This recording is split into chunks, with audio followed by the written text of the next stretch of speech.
जय हिंद दोस्तों, स्वागत है आपका आपके यूट्यूब चैनल परीक्षा वाला में। आज की वीडियो में हम बात करने वाले हैं 9 अक्टूबर 2024 से बनने वाले महत्वपूर्ण करंट अफेयर्स के क्वेश्चन, जो सभी प्रतियोगी परीक्षाओं के लिए महत्वपूर्ण हैं। तो बिना देरी किए हम शुरू करते हैं आज के क्वेश्चन की। कल हमने पढ़ा था किस राज्य में निजुत मोइना छात्रवृत्ति योजना की शुरुआत की गई थी, तो यह असम राज्य में शुरू किया गया है। अगला है मध्य प्रदेश सरकार के द्वारा किशोर कुमार सम्मान 2023 से किसे सम्मानित किया गया, तो यह राइट आंसर है, राजकुमार हिरानी को दिया गया। अगला है 8 अक्टूबर को भारतीय वायुसेना इंडियन एयरफोर्स की कौन सी वर्षगांठ मनाई गई, तो 92वीं वर्षगांठ मनाई गई 8 अक्टूबर को। यह दोस्तों इसका आयोजन चेन्नई में इसका आयोजन हुआ। कहाँ पर हुआ, तो चेन्नई में इसका आयोजन किया गया। और इसके पहले जो 91वां हुआ था यह कहाँ पर हुआ था, प्रयागराज में हुआ था। यह भी महत्वपूर्ण क्वेश्चन बन जाता है। अगला है ब्रिटेन ने किस देश को चागोस द्वीप की संप्रभुता सौंपी है, तो इसका राइट आंसर है मॉरिशस, इसका राइट आंसर है। बात करें प्रकाश मान सिंह राउत किस राज्य के नए मुख्य न्यायाधीश नियुक्त हो गए हैं, तो नेपाल के मुख्य न्यायाधीश नियुक्त हुए हैं नेपाल के, जो कि कौन है, प्रकाश मान सिंह राउत हैं।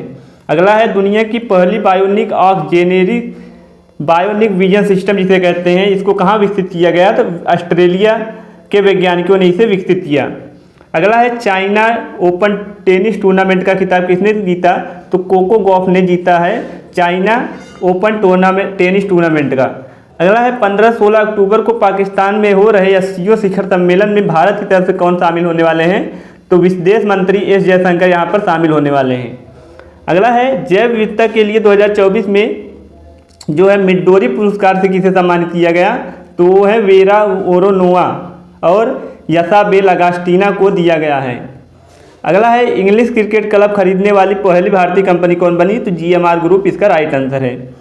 अब चलते हैं आज के क्वेश्चन का, हम देखते हैं। आज का क्वेश्चन पहला है माइक्रो आरएनए की खोज के लिए किन अमेरिकी वैज्ञानिकों को चिकित्सा का नोबेल पुरस्कार दिया गया, तो इसका राइट आंसर हो जाएगा ऑप्शन नंबर डी, इसका राइट आंसर हो जाएगा। बोथ और ए और बी को दिया गया है, विक्टर एम्ब्रोस को और गैरी रुवकुन को दिया गया है यह पुरस्कार, चिकित्सा का नोबेल पुरस्कार। किसे किसे, विक्टर एम्ब्रोस को और गैरी रुवकुन को दिया गया है, इसका राइट आंसर हो जाएगा। बात करें विक्टर एम्ब्रोस और गैरी रुवकुन जो हैं, इनको माइक्रो आरएनए के लिए, आरएनए की खोज के लिए 2024 का नोबेल पुरस्कार दिया गया। यह दोस्तों पुरस्कार की घोषणा हो चुकी है, लेकिन दोस्तों यह कब दिया जाएगा, तो यह दिसंबर माह में इसको दिया जाएगा। इसको दोस्तों दिसंबर माह में दिया जाएगा। बात करें उनका शोध यह समझने के लिए महत्वपूर्ण है कि जीव कैसे विकसित होते हैं और कार्य कैसे करते हैं, इसके लिए यह शोध किए हैं। और बात करें नोबेल पुरस्कार में 1.1 मिलियन डॉलर का पुरस्कार शामिल है, और यह 1901 के बाद से शरीर क्रिया विज्ञान या चिकित्सा में 115वां नोबेल पुरस्कार यह है। बात करें इस श्रेणी में 229 पुरस्कार विजेताओं में से 13 महिलाएं हैं। बात करें जो इस श्रेणी का पुरस्कार है, इसमें 229 पुरस्कार विजेताओं में से 13 महिलाएं इसमें शामिल हैं। बात करें रविन्द्रनाथ टैगोर को दोस्तों कब पुरस्कार दिया गया था, तो 1913 में इन्हें दिया गया था। रविन्द्रनाथ टैगोर को इन साहित्य के क्षेत्र में दिया गया था। 1913 में साहित्य के क्षेत्र में रविन्द्रनाथ टैगोर को दिया गया था। यह भी महत्वपूर्ण क्वेश्चन बन जाता है। चलते हैं अगले क्वेश्चन की तरफ। अगला क्वेश्चन है 2024 के भौतिकी के नोबेल पुरस्कार विजेता का नाम,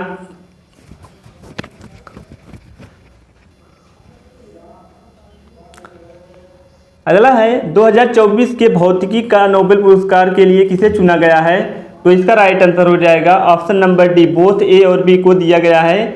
जॉन जे हॉपफील्ड को और जेफरी ई हिटन को दिया गया है यह पुरस्कार, भौतिकी का नोबेल पुरस्कार 2024 का। किसे किसे, जॉन जे हॉपफील्ड को और जेफरी ई हिटन को दिया गया है। ये राइट आंसर हो जाएगा ऑप्शन नंबर डी, इसका राइट आंसर है। बात करें जॉन हॉपफील्ड और जेफरी हिल्टन को मशीन लर्निंग को सक्षम बनाने वाली खोजों के लिए भौतिकी का नोबेल पुरस्कार से सम्मानित किया गया। यह पुरस्कार दोस्तों, नोबेल का पुरस्कार कितने क्षेत्रों में दिया जाता है, तो यह 6 क्षेत्रों में दिया जाता है। पुरस्कार से 6 श्रेणियां में दिए जाते हैं। आर्थिक विज्ञान के क्षेत्र में, रासायनिक विज्ञान के क्षेत्र में, साहित्य, शांति और भौतिकी, शारीर विज्ञान के क्षेत्र में और या चिकित्सा के क्षेत्र में दिया जाता है। तो इसका राइट आंसर हमारा हो जाएगा option number D right answer हो जाएगा। जॉन हॉपफील्ड और जेफरी हिल्टन को दिया जाएगा भौतिकी का नोबेल पुरस्कार 2024 का। चलते हैं अगले क्वेश्चन की तरफ। अगला क्वेश्चन है, विश्व स्वास्थ्य संगठन ने दक्षिण पूर्व एशिया क्षेत्रीय समिति के 77वें सत्र के अध्यक्ष के रूप में किसे नियुक्त किया है?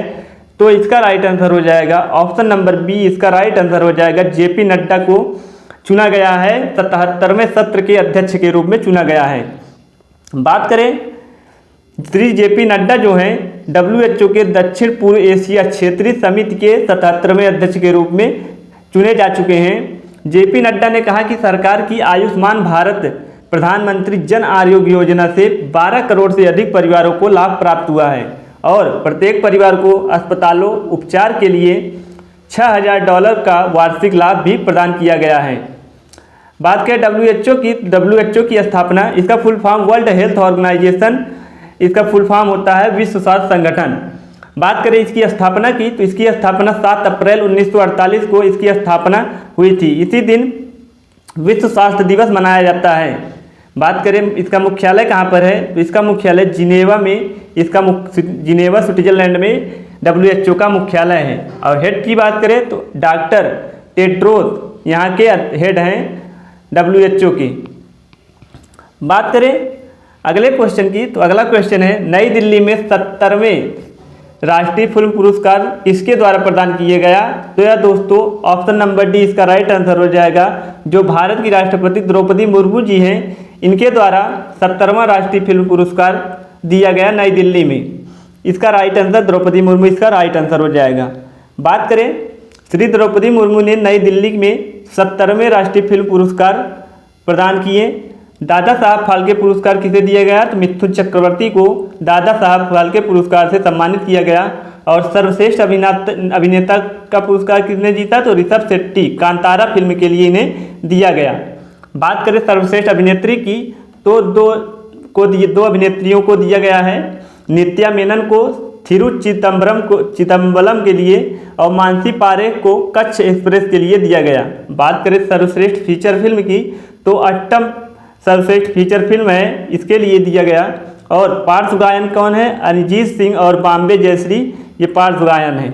तो हमारा राइट आंसर हो जाएगा श्रीमती द्रौपदी मुर्मू जी के द्वारा यह वितरित किया गया।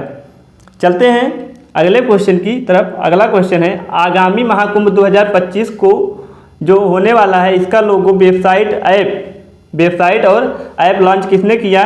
तो इसका राइट आंसर हो जाएगा ऑप्शन नंबर सी, इसका राइट आंसर हो जाएगा योगी आदित्यनाथ जी के द्वारा, जो कि उत्तर प्रदेश के मुख्यमंत्री हैं वर्तमान में। ये दोस्तों सेकंड CM बन चुके हैं उत्तर प्रदेश के। इनके द्वारा जो महाकुंभ 2025 का लोगो और वेबसाइट ऐप लॉन्च इनके द्वारा किया गया। बात करें उत्तर प्रदेश जो योगी आदित्यनाथ मुख्यमंत्री हैं, इनके द्वारा शारदीय नवरात्रि के दौरान आगामी महाकुंभ 2025 का लोगो, वेबसाइट और ऐप लॉन्च किया गया।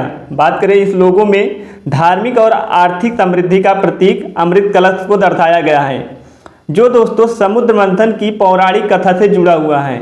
यह दोस्तों जो अमृत कलश है, इसको दोस्तों जो समुद्र मंथन के पौराणिक कथा से जुड़ा है, इसको इस लोगो में दर्शाया गया है। बात करें महाकुंभ की, यह कुल 4 स्थानों पर होता है। महाकुंभ दोस्तों कहाँ पर होता है? 4 स्थानों पर किया जाता है। पहला प्रयागराज, दूसरा नासिक, तीसरा उज्जैन और चौथा हरिद्वार। इन स्थानों पर महाकुंभ का मेला लगता है।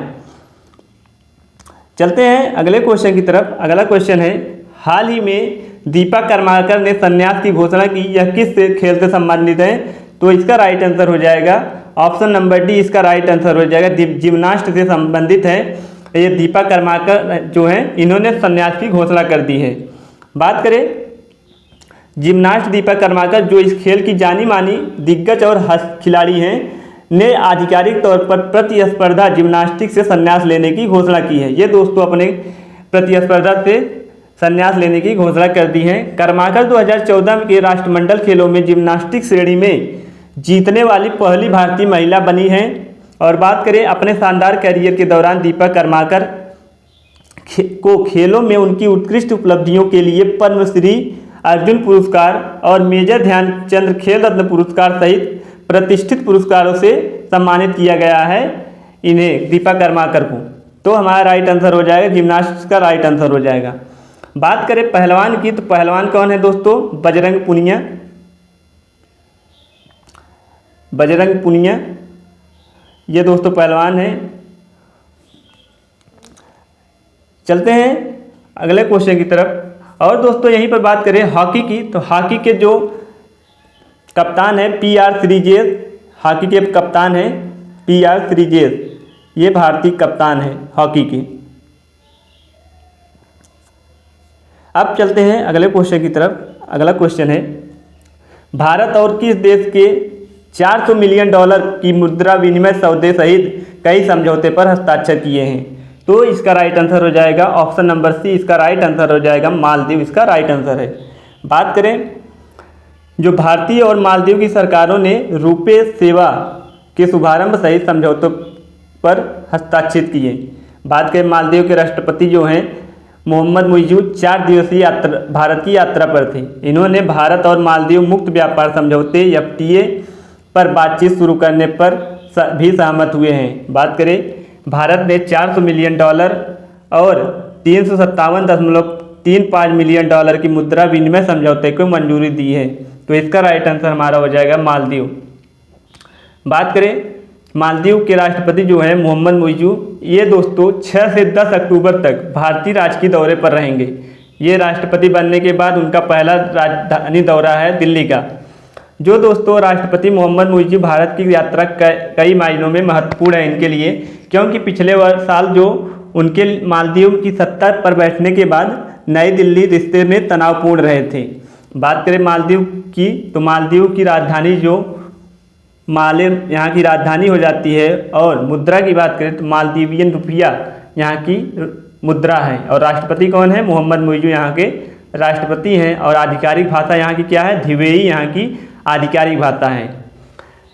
श्रीलंका को दोस्तों आप मैप में देख सकते हैं, श्रीलंका मालदीव को, तो मालदीव श्रीलंका के नीचे मालदीव आप यहाँ पर देख सकते हैं मैप में। यहीं पर इसकी राजधानी दोस्तों माले, यहाँ पर आप इसको देख सकते हैं मैप के द्वारा। चलते हैं अगले क्वेश्चन की तरफ। अगला क्वेश्चन है कैस सैयद जो है दोस्तों 5 साल के कार्यकाल के लिए किस देश के दूसरी बार राष्ट्रपति चुने गए हैं? तो इसका राइट आंसर हो जाएगा ऑप्शन नंबर बी, इसका राइट आंसर हो जाएगा ट्यूनीशिया के। ये दोस्तों दूसरी बार राष्ट्रपति चुने जा चुके हैं। बात करें ट्यूनीशियाई राष्ट्रपति कैस सैयद को नए 5 साल के कार्यकाल के लिए दूसरी बार राष्ट्रपति पद के लिए चुना गया है। ट्यूनीशिया की बात करें दोस्तों, ट्यूनीशिया अरब सभ्यता वाला एक अफ्रीकी देश है। यह उत्तरी अफ्रीका के मगरेब क्षेत्र का हिस्सा है और इसे 1956 में फ्रांस से आज़ादी मिली थी। इसे दोस्तों 1956 में कब आज़ादी मिली? तो फ्रांस से कब आज़ादी मिली? तो 1956 में इसे आज़ादी मिली। लोकप्रिय विद्रोह, जिसे लोकप्रिय रूप से जैस्मीन क्रांति के नाम से जाना जाता है, ने देश में लोकतंत्र की स्थापना की। जैस्मीन क्रांति ने दोस्तों देश में लोकतंत्र की स्थापना की। बात करें जनता राष्ट्रपति को 5 साल के कार्यकाल के लिए चुनती है। सर्वशक्तिमान राष्ट्रपति प्रधानमंत्री और मंत्रिपरिषद की नियुक्ति करता है। तो इसका राइट आंसर हो जाएगा ट्यूनीशिया, इसका राइट आंसर हो जाएगा। चलते हैं अगले क्वेश्चन की तरफ। अगला क्वेश्चन जो है जापान के 102वें क्रम के जो प्रधानमंत्री बन चुके हैं ये कौन है? तो इसका राइट आंसर हो जाएगा ऑप्शन नंबर ए, इसका राइट आंसर हो जाएगा शिगेरू इशिबा। जापान के 102वें क्रम के प्रधानमंत्री बन चुके हैं, इसका राइट आंसर है। बात करें जापान के जो 102वें प्रधानमंत्री हैं, इनको दोस्तों प्रधानमंत्री के रूप में जापानी सम्राट द्वारा शिगेरू इशिबा को नियुक्त किया गया, इसका राइट आंसर है। बात करें जापान की, तो जापान की राजधानी टोक्यो जापान की राजधानी हो जाती है और यहाँ की जो मुद्रा है येन जापान की मुद्रा है। करंट अफेयर से रिलेटेड क्वेश्चन की बात करें तो भारत ने हाल ही में जापान के साथ ग्रीन अमोनिया एक्सपोर्ट एग्रीमेंट किया है। Green ammonia export agreement Bharat ने जापान के साथ किया है। बात करें चंद्रमा पर पहुंचने वाला 5वां देश कौन बन चुका है दोस्तों, तो जापान। यह दोस्तों जनवरी में ही अपना ये दोस्तों लॉन्च किया था। तो बात करें अगला है, जापान के सहयोग से भारत में पहली बुलेट ट्रेन चलाई गई, जापान के सहयोग से। अगला है, दुनिया का पहला 6G डिवाइस कहाँ लॉन्च किया गया, तो यह जापान में ही किया गया। दुनिया का पहला 6G डिवाइस जापान में लॉन्च किया गया। बात करें अगले क्वेश्चन की, तो अगला क्वेश्चन है, अक्टूबर 2024 में जॉनिक सिन्नर को हराकर पहला चाइना ओपन खिताब किसने जीता, तो इसका राइट आंसर हो जाएगा option number D. Option number A इसका राइट आंसर हो जाएगा। कार्लोस अलगराज को दिया, कार्लोस अलगराज ने यह खिताब जीता है, पहला चाइना ओपन खिताब। बात करें स्पेन के कार्लोस अलगराज ने जैनिक सिनर को 6-7 से 6-4 से और 7-6 से हराकर चीन ओपन का खिताब जीत लिया है। ये दोस्तों आप इनको देख सकते हैं, कार्लोस अलगराज को। चलते हैं अगले क्वेश्चन की तरफ। ये रहे दोस्तों आज के प्रश्न। आज का प्रश्न है दोस्तों, हाल ही में DRDO ने चौथी पीढ़ी की वायु सुरक्षा प्रणाली वसोराज कहाँ सफल परीक्षण कहाँ किया, ये दोस्तों इसका राइट आंसर आप कमेंट बॉक्स में जरूर दीजिएगा। हमारी वीडियो कैसी लगती है कमेंट बॉक्स में जरूर बताइएगा, और चैनल पर नए हैं तो चैनल को सब्सक्राइब कर लें। मिलते हैं अगली वीडियो में, तब तक के लिए जय हिंद।